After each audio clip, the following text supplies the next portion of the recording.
Hello, and welcome to the Edifice of Trust podcast. The Edifice of Trust podcast is a thoughtful discussion of today's current events from the perspective of America's founding principles. Americans reacted with shock at the assassination attempt on former President Trump. It was as if they had no idea that all the apocalyptic diatribes from the presidential candidates, all the belligerent rhetoric of the other candidates, and all the hateful social media posts would ever be translated into action. They ignored the fact that over 80 candidates for political office were killed right next door in Mexico during their recent presidential elections. We were all oblivious to the consequences of our portrayal of political opponents as enemies instead of as fellow Americans. There are many groups around the country trying to dial down the political rhetoric. Several years ago, I joined a group called Braver Angels that holds seminars and discussions bringing together Republicans, also called Reds, Democrats, Blues, and Independents, Purples. But these groups had a hard time getting heard amid all the angry shouting on the left and right. But now it seems that things might change. People have known for a long time that we are heading in the wrong direction, but thought that they were talking about our political leaders. Now they understand that it is us, the American people, that we're heading in the wrong direction. President Joe Biden gave a nationwide televised speech from the Oval Office, calling for us to lower the temperature of debate and saying that we need to stand together.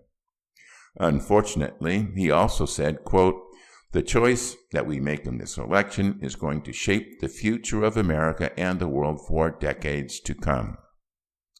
Such statements demean the democratic process and magnify the dire importance of choosing the wrong candidate.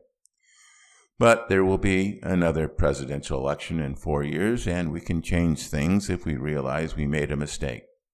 President Biden's speech, although it may have had a calming effect, was not consequential. It will not result in any change. Former President Trump also seems to feel that there needs to be a change in political rhetoric. On the flight to the Republican National Convention, he told reporter Byron York, "I basically had a speech that was an unbelievable rip-roarer. It was brutal, really good, really tough. Last night I threw it out." Mr. Trump appears to have realized that, after such a rip-roarer only a few days after the attempt on his life, his MAGA followers would be out for blood. Literally. The violence could have torn America apart. Mr. Trump is rewriting his acceptance speech. I think he is still processing how his brush with death has affected his thinking. Mr. York wrote that when asked, "Does this change your campaign?" he immediately answered, yes.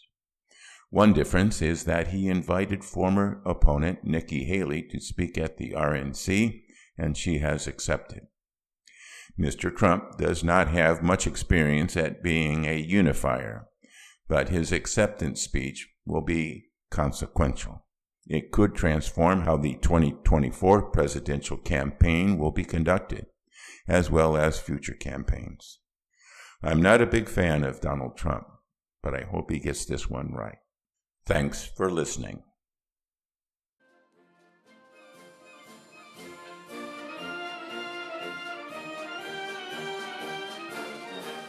Links to source material used in preparing this podcast can be found on my website, www.edificeoftrust.com.